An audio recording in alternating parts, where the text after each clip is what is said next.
If you love me, please don't judge me. Got my hands tied, the power's above me. Don't shoot the messenger, I'm just a puppet here. If you wanna place blame, then look to the puppeteer.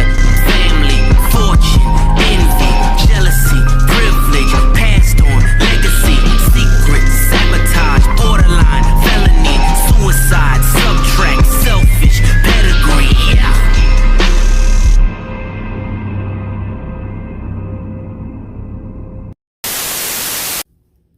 Alright, so yeah, we got ourselves a little midweek NASCAR Roots recap to go through from the modifieds race at Thompson Speedway Thursday night. But before we talk about that race, though, we do got some other news that happened this week in the Pinty series from the whole point situation, because now the points have changed a lot the last 24 hours or so. Because it was revealed Wednesday morning that Alex Tagliani's team has appealed their 12-point penalty at Edmonton for their failed dump on Brandon Watson. And NASCAR agreed that, yeah, Tagliani wrecking himself was enough of a punishment anyway. So as a result, Tagliani's 12-point penalty at Edmonton has been officially overturned. So Tagliani, with the 12 points being restored back to him, he now jumps to third in the championship, now ahead of Train Lapsevich. And Tagliani, he entered 8 points back. It looked like he was going to be in this championship battle, but then we get another Genjutsu. Because Marc-Antoine Cameron, has been revealed that the 96 team was appealing their 12-point penalty from their win in Edmonton. When Cameron was docked 12 points for having some sort of muffler modification on the exhaust or some shit like that on the car. And in the end, they were able to overturn and win their appeal. And the 12-point penalty has been restored. So now Marc-Antoine Cameron now has the points lead to himself instead of being tied with DJ Kennington. So now Cameron enters the final 3 races of the season, now 12 points ahead of DJ Kennington, 20 ahead of Alex Tagliani, and now 32 ahead of Train Lapsevich. So yeah, now everything is balanced and equaled out. I mean, for Kennington, Tagliani, and Lapsevich and company, if they want to have a chance at this championship now, they effectively have to win at least 1 or 2 of the last 3 races, or maybe all 3. With iCar, Canadian Tire, and Delaware still left on the schedule. But honestly, it's good that Cameron penalty got overturned, because that penalty was kind of dumb.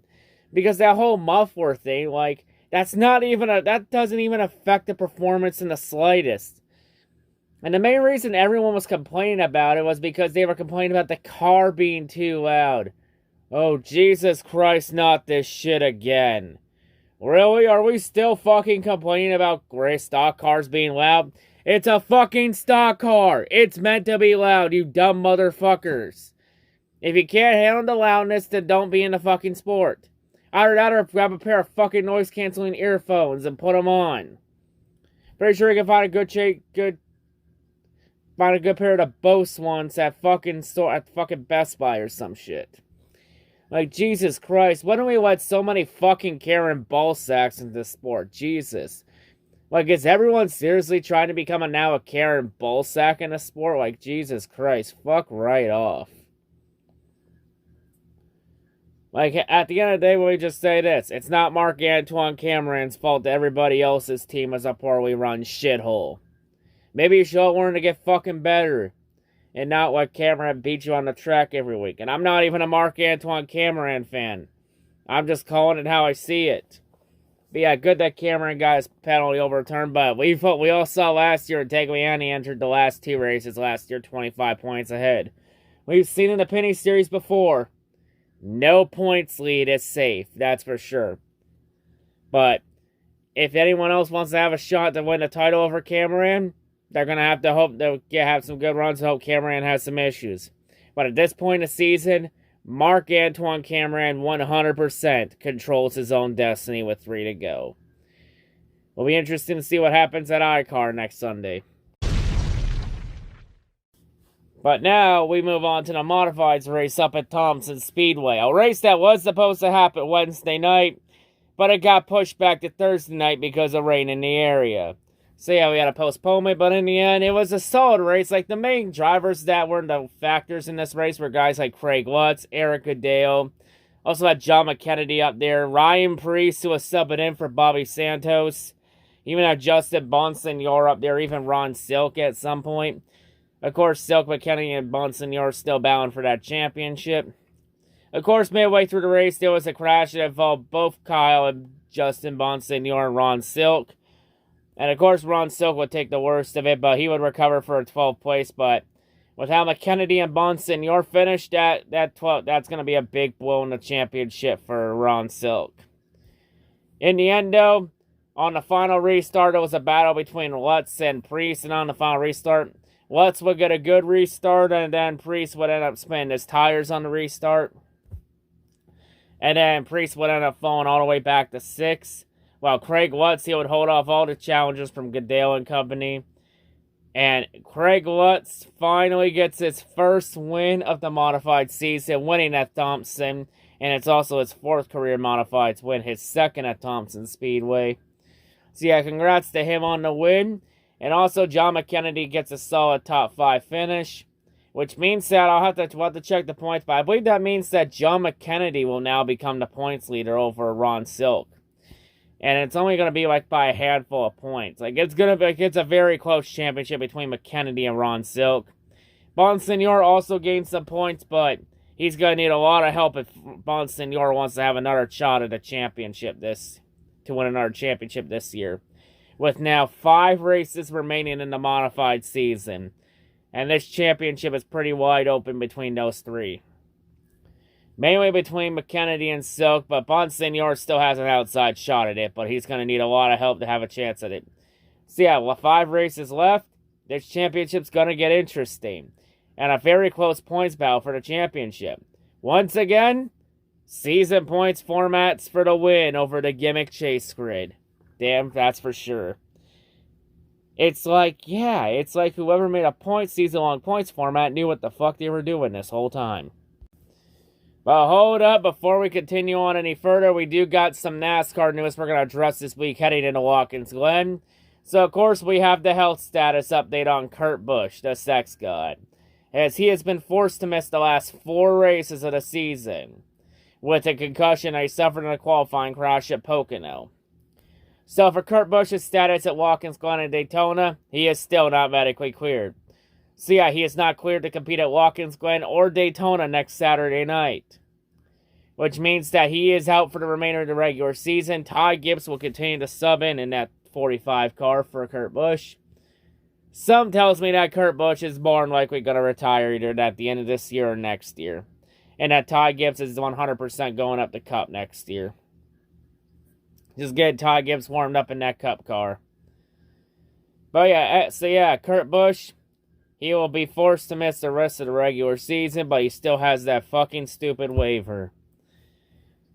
But yeah, with Kurt Busch not going to be able to compete at Watkins Glen, it means that as of now, on a Thursday, Alex Bowman, Daniel Suarez, Austin Cindric, and Chase Briscoe, those 4 are now officially locked into the chase because they're already 59 points ahead of Kurt Busch.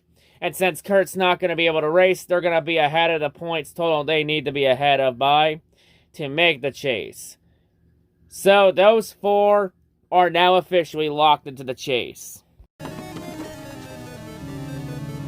So with all that happening, Cindric becomes now the 5th rookie in Cup Series history to make the chase for the Cup.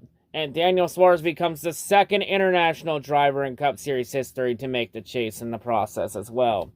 So now, with 2 races remaining, only 2 spots remain in the chase. Now, for Kurt Busch can actually clinch a chase spot on Sunday, despite not racing. For Kurt, the very clinch, Kurt can clinch as long as there's not a set new winner at Watkins Glen. So if we have a repeat winner at Watkins Glen, Kurt Busch is in the chase. Like, Kurt Busch is locked into the chase as long as we don't have 17 winners. If we have 17 winners, then Kurt Busch is more than likely going to be the odd man out, depending on who that 17th winner would potentially be. So yeah, but let's be real about Kurt Busch's situation. At this point in the year, with Kurt Busch shouldn't even have the waiver. I don't think Kurt Busch should be allowed to compete in the chase. Because Kurt Busch, with how unpredictable his timeline has been, there's a good chance he may not even race at all in the round of 16. And they're going to let Kurt Busch continue to race in the chase. Let him stay in the chase. Saying all Kurt has to do is just win in the round of 16 and he moves on to the next round. Which this whole thing is complete bullshit. Like, seriously, at this point, I'll just say this. With Kurt's health issues right now, Kurt Busch is honestly just taking a spot away in the chase from someone that is more deserving at this point. Like, let me ask you all this. You're telling me right now under this format that Kurt Busch, who was missing the last 6 races of the regular season and may not even compete in the chase at all because of his concussion, you're telling me NASCAR is going to let him compete for a championship, and yet the guys that are 2nd and 4th in points, one of them or both of them are both going to potentially miss the chase and not be allowed to compete for a title? Someone please logically explain to me how this fucking gimmick chase format is fair without using the fucking stupid winning you're in argument. Like, let me just be clear. The winning you're in thing, all it does is just rewards mediocrity. And it fucks over guys that actually fucking deserve to compete for a championship. Like, this whole year in general has proved why this fucking chase format is stupid and dumb. And why it needs to fucking go. But let's be real, NASCAR's not getting rid of the chase yet. Like I said, the only way NASCAR's getting rid of the chase is if either A, everyone in the Final Four wrecks out at Phoenix, or B, a driver not competing for the title intentionally takes out somebody that is at Phoenix. That's literally the only way that chase format ever goes away. If those two things don't get rid of this format, nothing will. Like, if NASCAR's trying and show everyone that this format is a legitimate way to crown a champion, they're not doing a good job convincing anybody, because we can all see clear as day how broken and flawed this gimmick chase format is. It is so fucking broken and flawed. There are so many fucking loopholes, and yeah, this format is an illegitimate way to crown a champion. Like, it is fucking stupid and dumb, and needs to go. No fucking question. And you know what? I'm thinking about putting a wager on the line for Daytona. For anybody going to the race. I'm putting a bet on the line. But I'm not going to reveal that bet until the Watkins Glen recap at the end. So if you want to know what I'm proposing for anyone going to the race, tune into the Watkins Glen recap to find out. And in the Watkins Glen recap, I'll also update everyone on the Kyle Busch free agency situation. So yeah, anyway, that's going to wrap it up for this recap. That's the only news we're going over this week. But yeah, anyway, because the Kyle Busch thing at this point, it's all just rumors at this point. So we'll address it in the Watkins Glen recap this after Sunday. But anyway, that'll wrap it up here. That's all I got to say. Hope everyone's a great day, and I'll see you all Sunday for Watkins Glen. Peace.